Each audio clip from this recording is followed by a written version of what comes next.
I am so happy to have the world's most phenomenal singer, and I say that without any reservation at all, Kim Chandler. It's amazing to have you finally in the hot seat of Radio Richard. So thank you for being here. Well, today it's very much the hot seat, Yeah, given the fact that you're there in LA, I'm here in Marbella in southern Spain, and we are in the midst of a heat wave right now, and boy, are we feeling it. right. Well, you'll be feeling a different kind of heat, or rather, my listeners will be feeling a different kind of heat, because I hope you're going to rant on the few subjects that I've chosen to ask you about. One of the things that people, of course, know about you, but should know about you, is that you're not only a phenomenal singer, but you're a phenomenal teacher of singers, and you've coached many, many well-known singers, and you've coached many, many not so well-known singers who are nevertheless charming and lovely. The demands of the industry currently, using technology such as auto-tune, Melodyne, Vocal Line, all of these things, Yep. and the TV contest shows of which you've coached many people for, Yeah.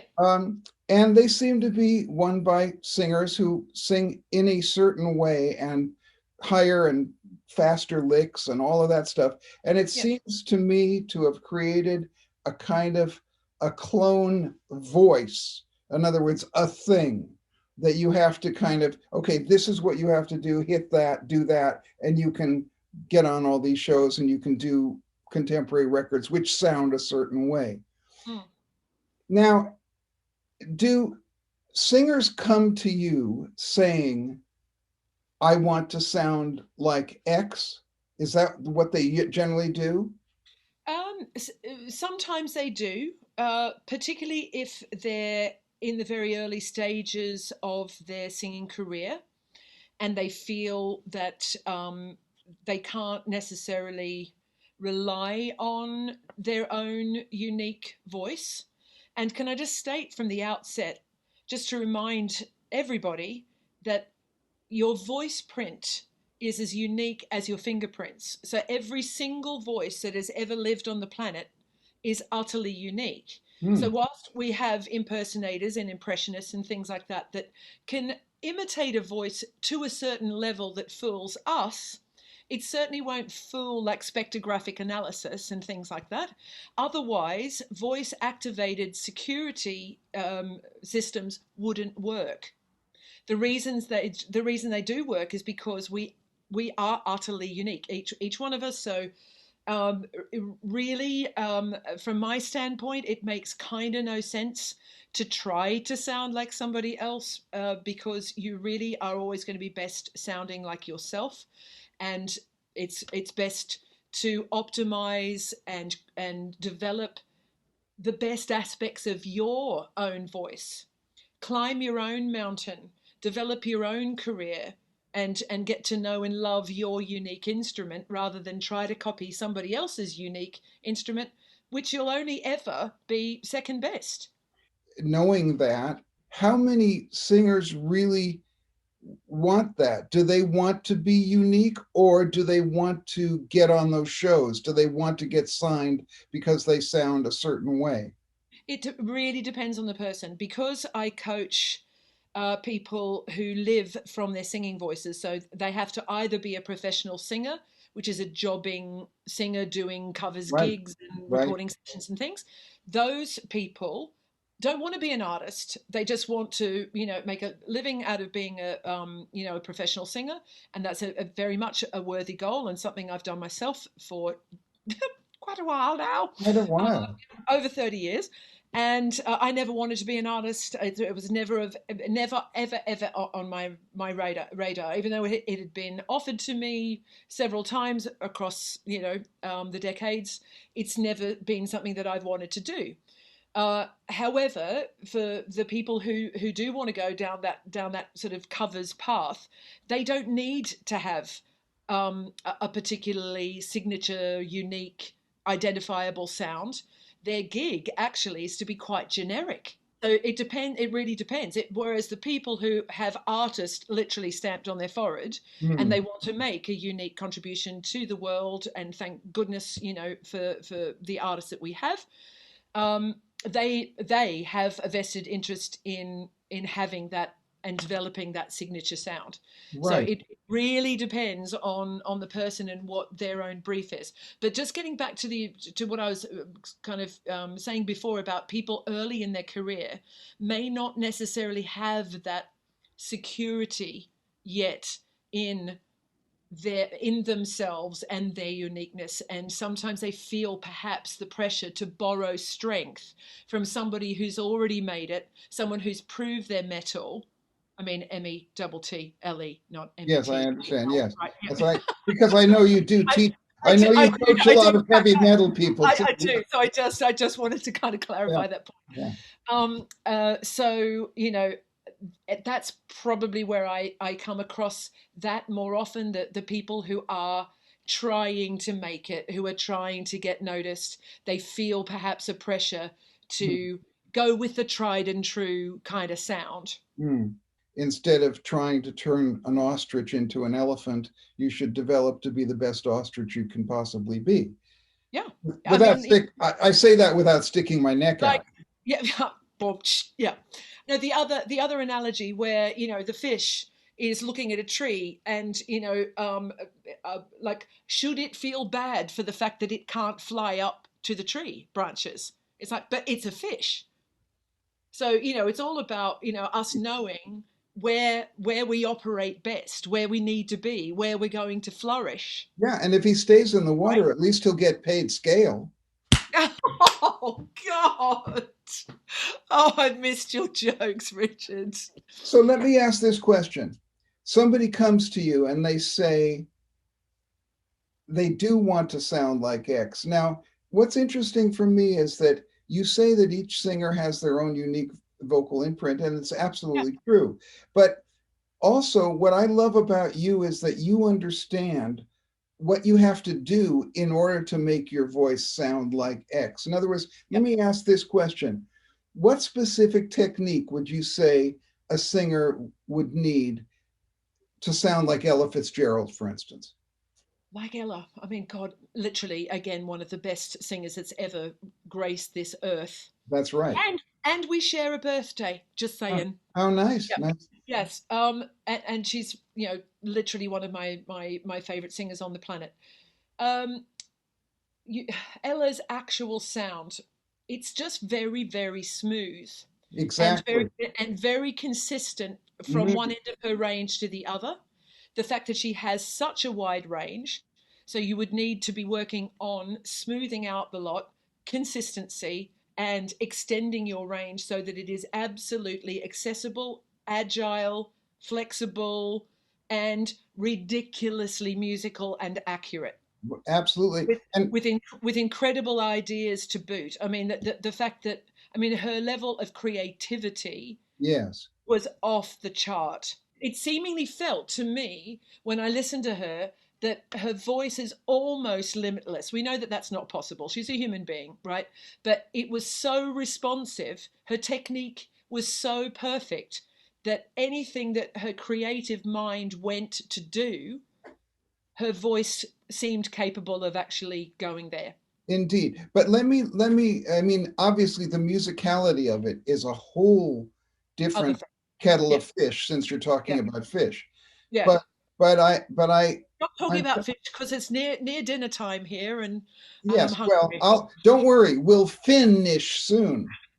I don't Oh know. dear Lord. Okay, but let me just ask about this. Let's ignore her incredible chops, musical Yeah. chops, and Yeah. improvisation chops, and Yeah. her phrasing, which is just so Okay. Yeah. beautiful and musical. But Yeah. let's talk about the sound, the Yeah. actual vocal sound. Now, give me an example of what you would say to female singers, obviously, to achieve that consistency that you talked about and the consistency in the different ranges, because it's something that I noticed very early on about your voice is that you can produce the same sound and the same volume, mind you, for the microphone, because you're such a genius in the studio, if you're low or middle or high. It's the same, it hits the needle at the same point, because it's almost as if you've got your own compressor in your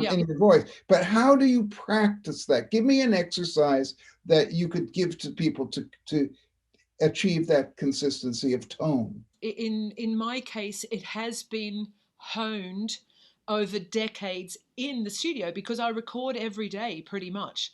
Right. So this, the studio is my more familiar performing environment. So I've learnt to kind of have that consistency, that kind of internal compression effect, just so I don't have to create such hard work for any of the producers that I work with.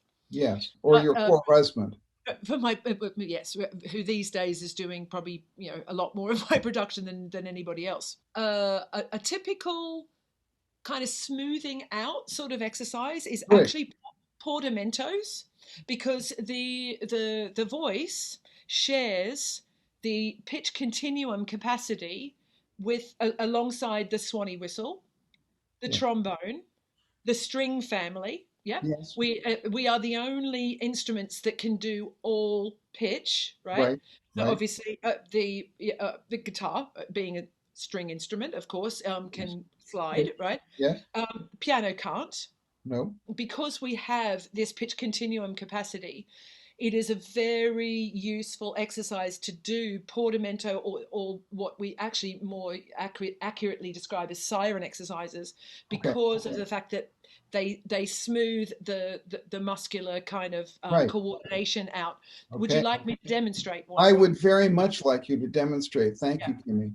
They're not particularly pretty, but they are functional, because portamento exercises are not musically satisfying. They're there to build smoothness, the muscles of your actual vocal cords, right? That's it. The coordination, the stretch, how that all kind of works. So I hope I do a good one. Here we go.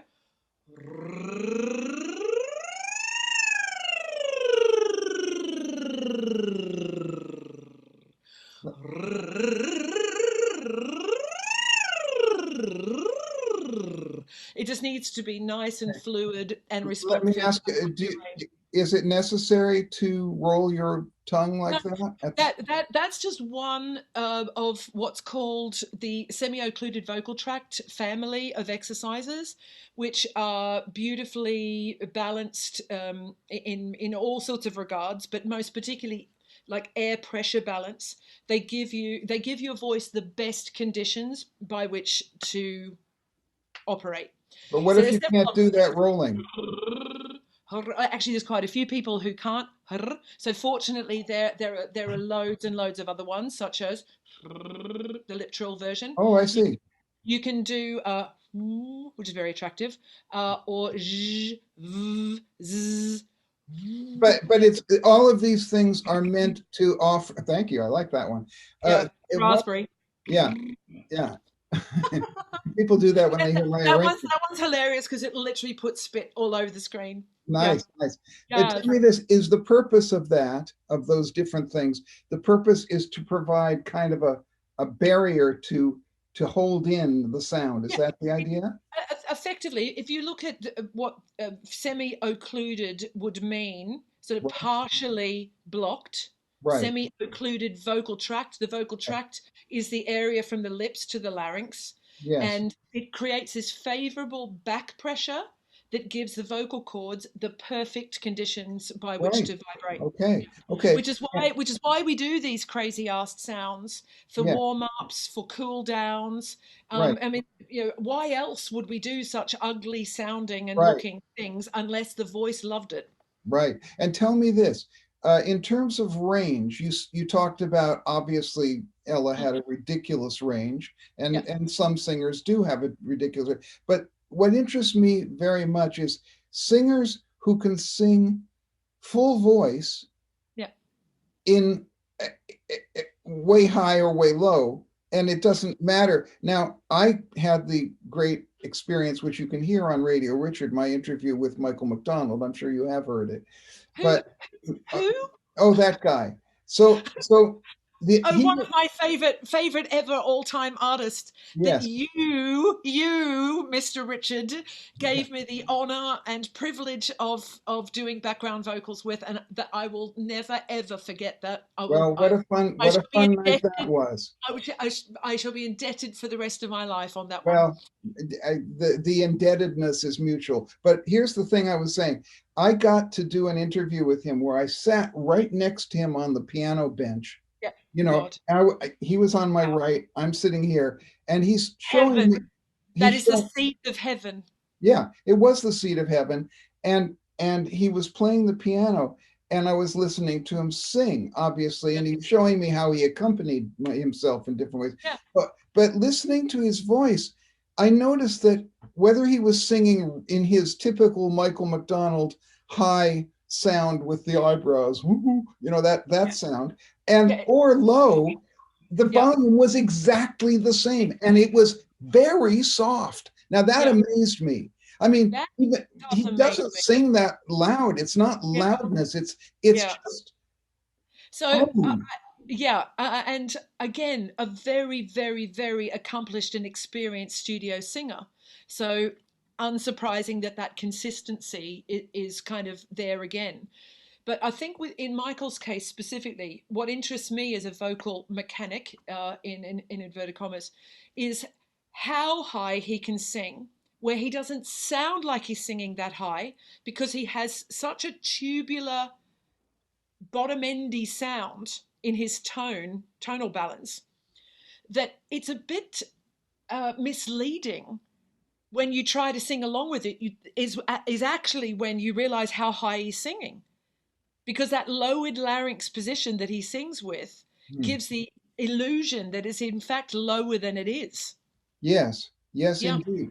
But tell yeah, me this, there's a certain sound that he gets, which I call a kind of a covered sound.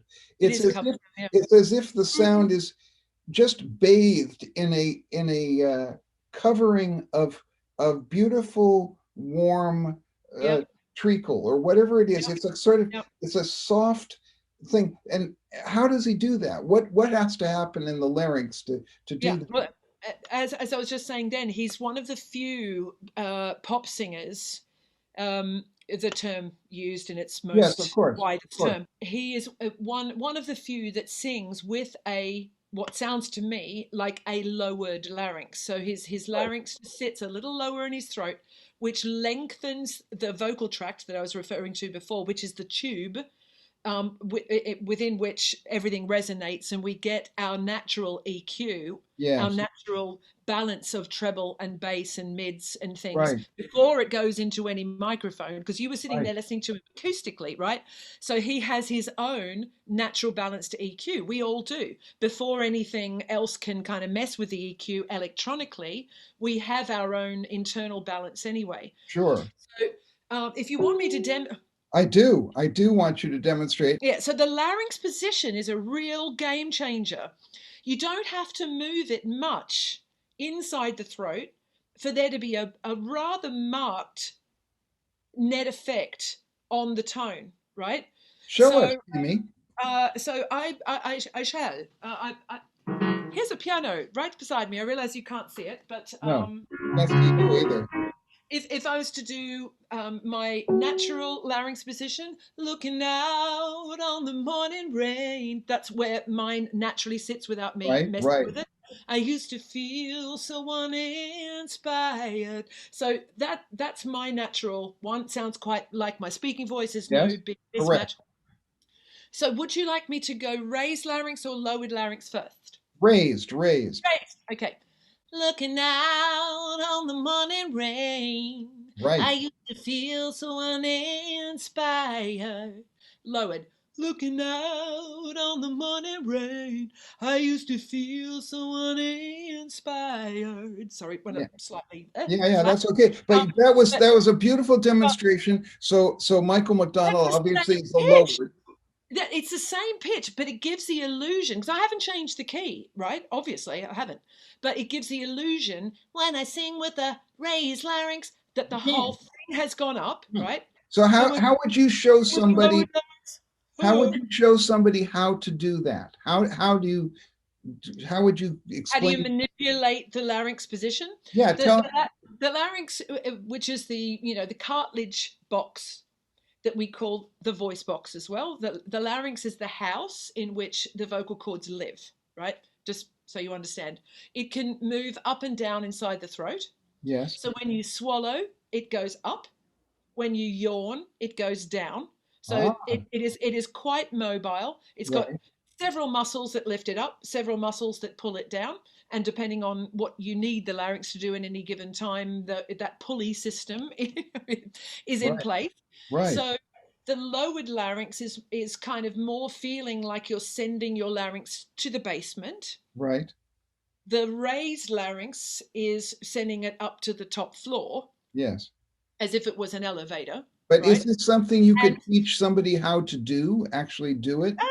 with experimentation, yeah, if you kind of show them, what is happening when they swallow, and you can feel it going up, and when they yawn, they feel it go down. It's like, oh right, I do actually have some conscious control over this. But that said, it's not something that I like to manipulate much, even though I've just demonstrated for you how that can work. Beautifully. Voices generally operate best in neutral larynx position. That's where people who speak with a normal speaking voice. I'm not talking about a really weird speaking voice or a really weird speaking voice, but Right, right. somewhere in the middle, right? The reason it gravitates to where it does for normal speaking is because that's where it's most comfortable. That's where the larynx is happy to be. That's Yeah. where it functions best. That's where you get the most natural balance of EQ for you Hmm. as a pop singer. In the classical tradition, they actually do want you to have a relaxedly lowered larynx position because Right. they want that tubular sound. It's Yeah. part of the aesthetic of classical singing. However, as pop singers, we want to sound as natural as possible generally. Right. It's more naturalistic. And so, as a result of that, the larynx position just being kind of where you speak, Right. I find generally is the best position for most people. Okay. But So, but if you're a character voice artist, you're going to be ah, manipulating your larynx position probably quite routinely. indeed, indeed. Yes. Well, I'm now going to ask you about another type of singer. And if somebody said, I'd like to sing like Janis Joplin, Fine. that's a whole different world. Yeah. And it's all Yep. that rasp, that crackling, Yep. that sound. Hey. Yes. Exactly. Now, how did I- you do that? yep. Practice. And I'm very pleased to say that it wasn't something that I could do until about God 12 years ago or thereabouts is when I started going, actually, yep, I think I can do this. Because you probably haven't really heard me do much rock distortion or rock. Only a little bit. There you go. So it never was something that I thought I could do, that I thought I was Miss Clean Voice and that was my lot in life. And I Right. had kind of accepted that. But then I met a wonderful Danish colleague called Catherine Sadelin of complete vocal technique fame. Her whole institute and that method is all based in Copenhagen. I actually had the privilege of proofreading the second edition of the English edition of her book. But she was the first person to ever tell me, and it blew my mind at the time, that anyone, any singer, even classical singers, opera singers, folk singers, Right. anyone can learn how to do vocal distortion. And I Right. went, that cannot be true.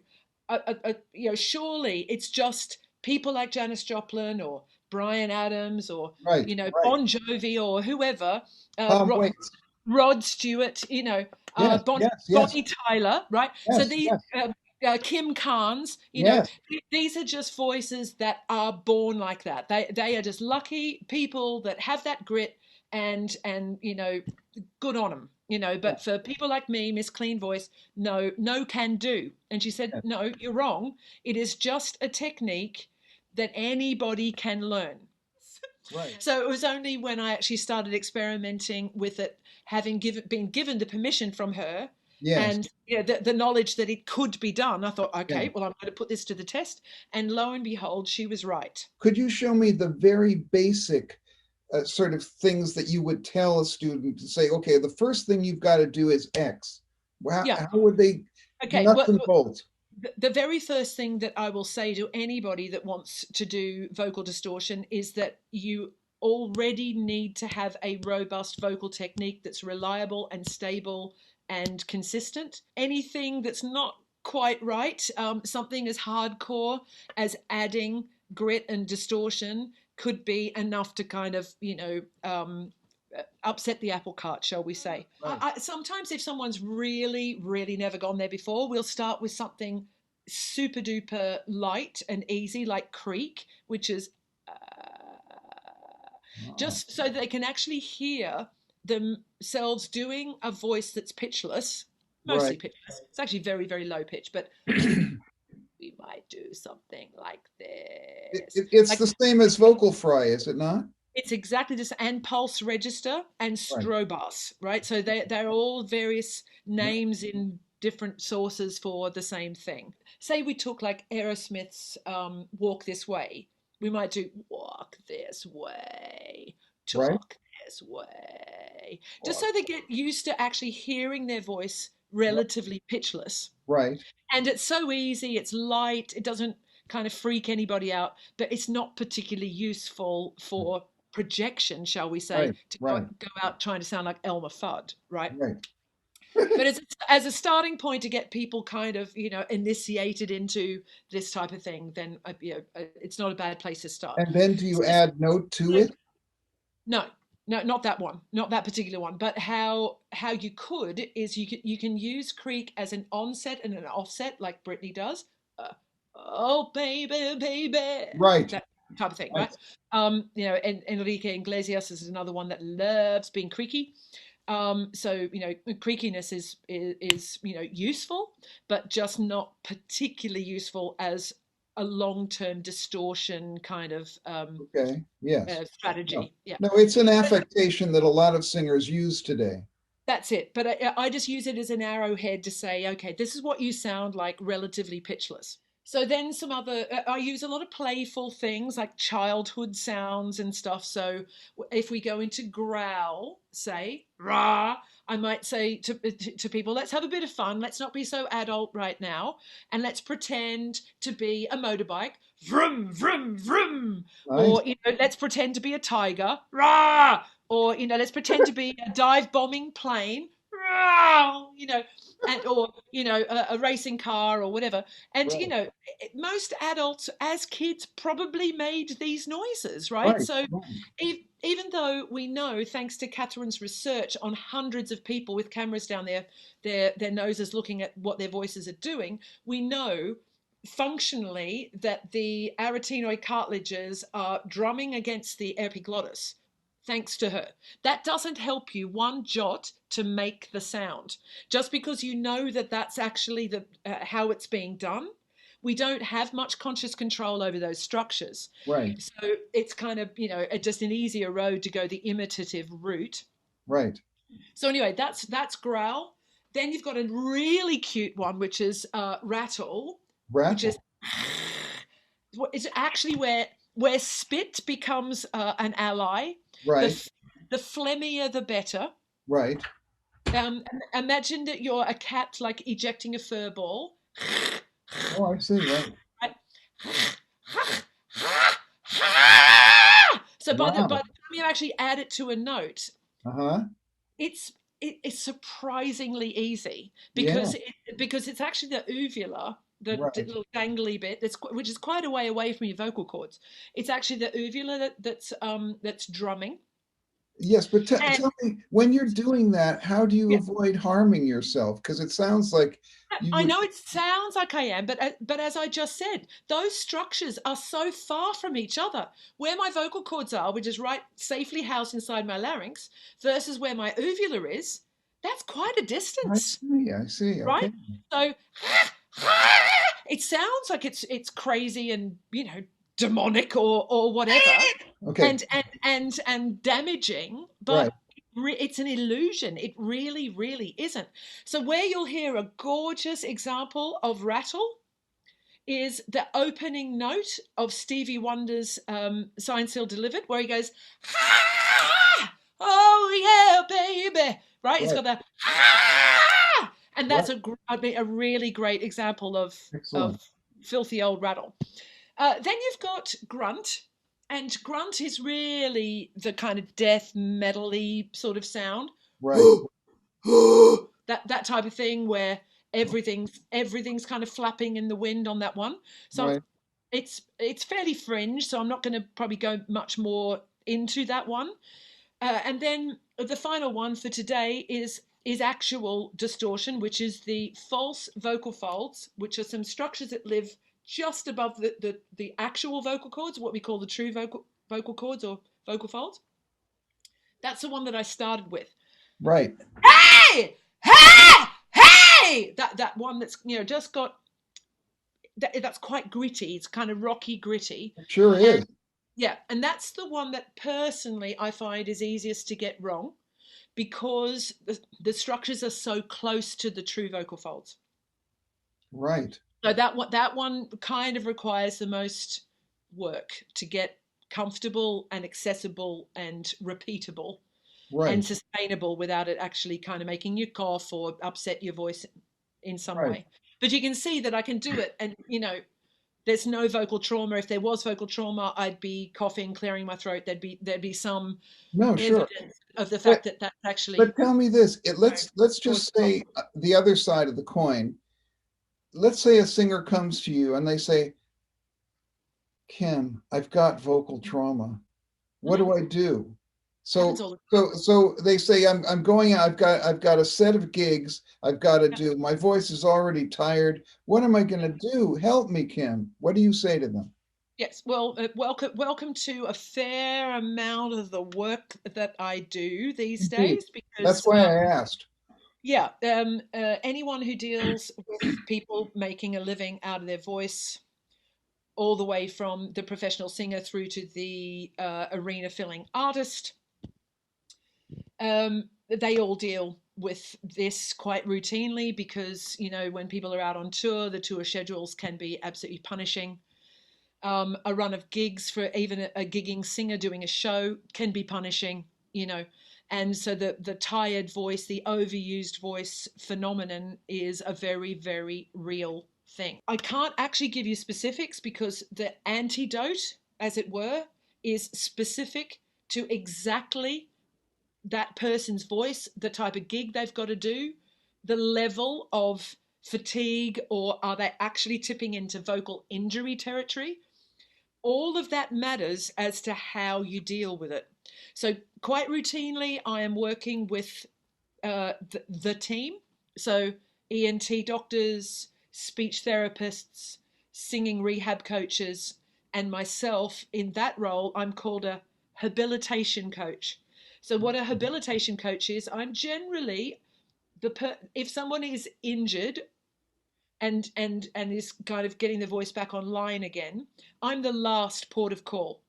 So say they go to ENT first. If the ENT or ear, nose, and throat surgeon has to do something, they do something. If they don't, they move them on to the next stage, which is the speech therapist. So then the speech therapist works with all the muscles and vocal function. If they are a singer, quite often a singing rehab coach will come in at that point as well. And where I come in is when they're brought back to baseline health and they need to rebuild athletically to get back to athletic voice usage where they've got to be able to sing hours a night without losing their voice. That's what I help them with.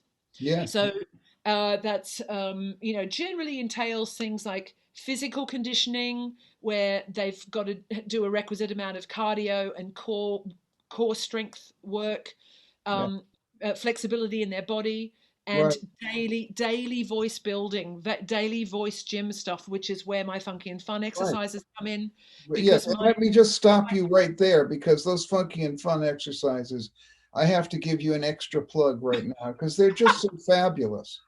They're thank you. Yes, Thank they you, are. darling. And So, everyone should have it. but what the point of them is, the way I've designed them is to be the kind of, from my standpoint, ideal mixture of a range of technique building exercises, like different machines at the gym. Like we take our whole body into a gym, but Hmm. each machine has a focus. And that's really what vocal exercises are like. You're taking your whole voice to the vocal practice or to voice gym, but each exercise has a focus. And so that's why it's so important to do a range of things so Hmm. that you're watering the whole vocal garden, as it were, Oh, not thank you. just not just your favorite bit. Oh, Yep, nice. right. And musicianship, which Can, which to me, there's no point to the whole thing unless the ears are also getting the same amount of attention as the voice is. can you give me an example in your enormous experience? Who was the most difficult student that you had? You don't even have to mention their name if you don't want to, who had a problem that you had a hard time actually solving? There's really only one that's coming to mind because it actually came up today, believe it or not. There was a lovely, lovely girl who came to me in London many years ago. This has got to be at least 15 years ago. She's not the sort of client I would take on now because I only coach the professional and signed artist end. She came along highly motivated, highly dedicated, very enthusiastic, but literally completely pitch impaired and timing impaired. Ooh. She could not sing a note in tune, and she couldn't even clap along to a song in time when she wasn't singing. Hmm. Right. So not even, not even distracted by singing. I just said, can you clap along with this song? No, she couldn't. Oh, Right. boy. So I thought, whoa, okay, this is really going to test me and and what can be done. And I had no idea whether either of these two things could be adequately addressed. But I just said to her, look, let's try, let's do our best. Let's see where we end up. So I didn't make her any empty promises or anything like that, that you're going to be a star, darling, in a year. I mean, I've seen ridiculous things like something I read somewhere where some vocal coach was claiming from beginner to professional in 10 lessons. Yeah, of course. Yeah. Right, from beginner to professional in 10 hours. And it's Yeah. like, oh, how are you defining professional, love? They're just mis-selling how a developmental skill works. It Right. cannot be fast tracked. It just takes how long it takes, right? Because Yes. there's muscles involved, and muscles don't develop high levels of coordination quickly. It just doesn't Right. work that way. So anyway, back to this lovely girl. So first thing, I said we're going to put the lessons on hold whilst I send you for drum lessons. So I was teaching a vocal tech at the time, and I knew the drum tech, which was the associated, drum college. Yes. She loved it. I think she actually kept up with it in the end. She loved it so much. But what it did is it showed her where the heartbeat of music is. She couldn't ignore it when she was having to lay it down herself physically, which is what I was hoping that it would do. And it did it beautifully and did it quickly. So Hmm. then she came back. Then it's my job to deal with the pitch side. Woo. And I thought, okay, hold on to your hat, honey. Here we go. So how I decided to tackle this was, where can you sing?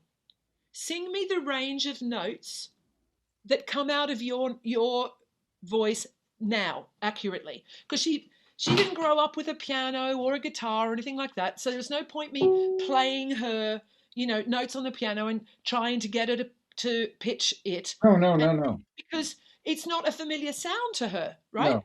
So I wanted to go with what she could do Uh-huh. rather than demoralizing her potentially with what she couldn't do, Interesting. right? Okay. So what can you do? Sing me, let me define for you the range of notes you currently can reproduce.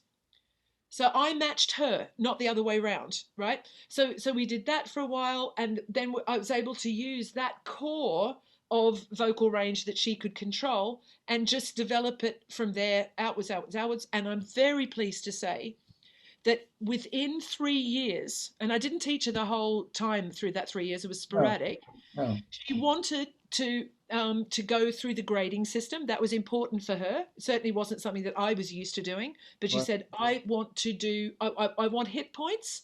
Right. I want achievement, quantifiable achievement Right. of various stages that I'm at. I want a goal to work towards. Right. Great, let's do it. So she did the pop grades for London College of Music, Right. and with no word of a lie, she got to grade 8 within 3 years. Fantastic. Now tell me this: when you asked her that first question, what can you do? Yeah, Tell me what she could do then that you said, well, at least there's a basis to build on. yeah. She was able to sing probably. Oh God, this is a while ago, but my memory is it was maybe around an octave or so. Right. But what did she sing, for instance? Could she sing a bit of a song in one octave Yeah, or yeah.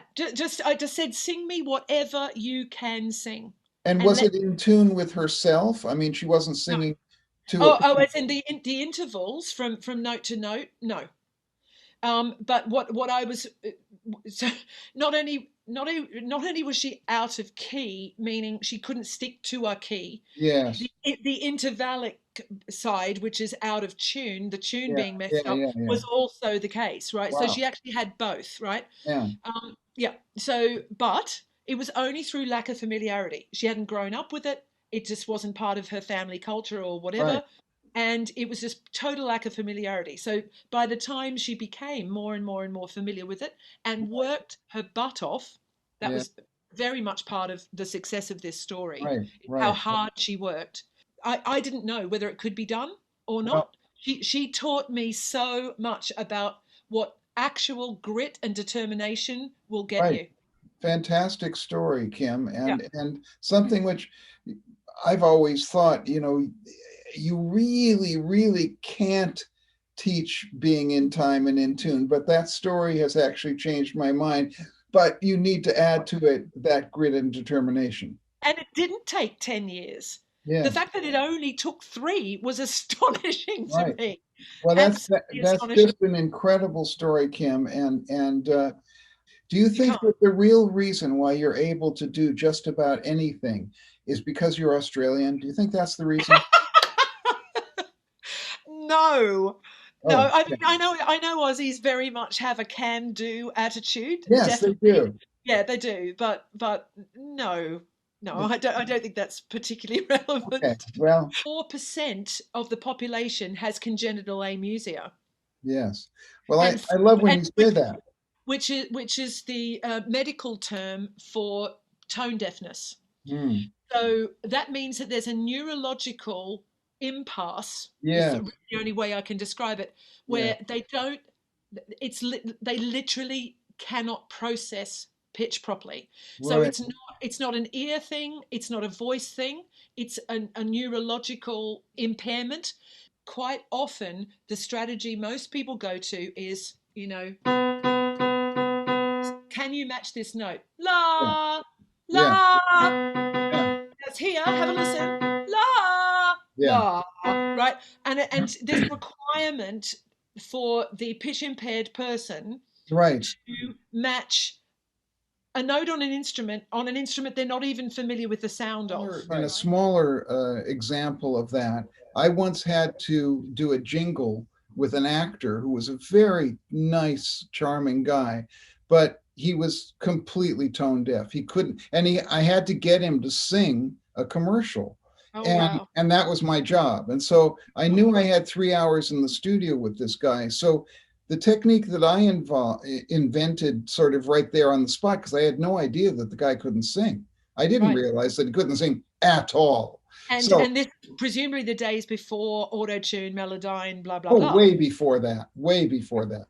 I said to the guy, I'll tell you what, because I realized, in the first 3 minutes that he could not tell the difference between one note and another. But what I had him do was I had him, because the backing track was already recorded. Yeah. So I said to him, here's what I'd like you to do. And I had him do the portamento thing. I went, Okay. and when he got to a certain point that was the note of the piece, because it Right. wasn't, Stop. I So said, stop. stop there. And I said, now I want you to don't think about the note. Think about how it feels in your throat to sing Yeah. there. Now do Yeah. it again. Yeah. And tell me when you get to it. Yeah. And he said, he was near it. And I did that for about 10 minutes. And he finally got to that pitch. And purely by the feel in his throat, Yeah. how it Yeah. felt in his head. And Yeah. then we started the song and we recorded maybe the first 4 words. Then I Yeah. stopped. I worked on the next 4, but I did it all through the sliding technique. Yep. Yep. Yep. So that would also presuppose that he had pretty good kinesthetic awareness. So meaning that his he was able to feel it. I've got a number of clients who don't feel anything. Well, he was an actor, you see, And, so he was right. used to using his voice, and a very fine actor. Yeah. So, I actually asked him. I said, "Do a Shakespearean voice. Now do a little kid's voice." Now, and he could Yeah. do that perfectly. So he Yes. knew how Yeah. things felt in his throat. There you go. So the kinesthetic awareness is what you were able to use. So yet again, that's another thing that it's good to be aware of in working with anybody is, are they visually oriented? So therefore you've got to kind of show them stuff. Are Yeah. they ear oriented? So they've got to hear it. Yeah. And do it by sound or feeling or any combination of those three. Yes. Yes. Well, Yep. as I say, Kim, this has just been fantastic and wonderful. And I am going to bring it to a close so you can I get know we into it. could talk all day, couldn't I know we we? could. About every possible topic. I know. I love doing this. But you can We get into solve the world. We could solve the world's ills. I'm just really happy. I want to thank you for doing this. And I hope we can do this again because I'm sure that my listeners are going to be knocked out at this amazing masterclass that you've done in the whole world of singing, vocals, and being fabulous.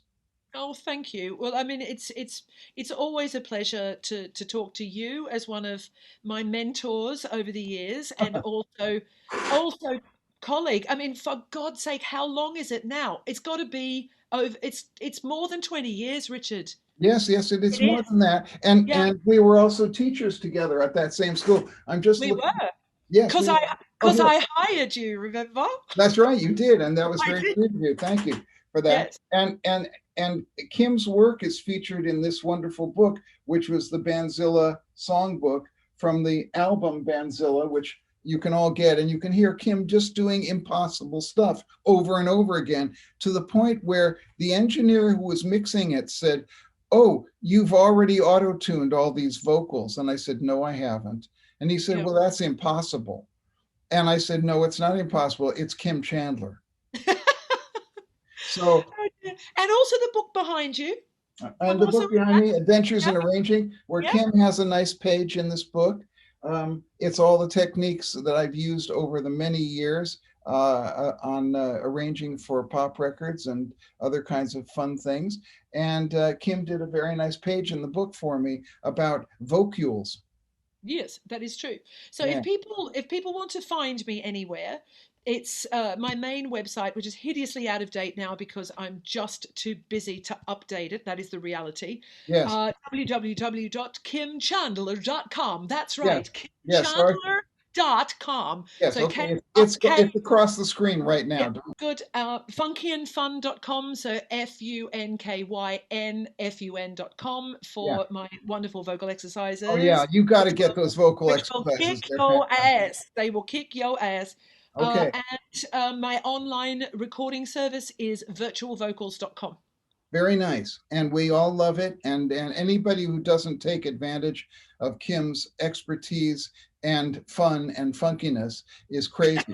So do that. And thank you for being on Radio Richard, the greatest interviews you'll ever hear on music, and the greatest music you'll ever hear on interviews. Thank you. Bye. Richard Niles on the radio, check it.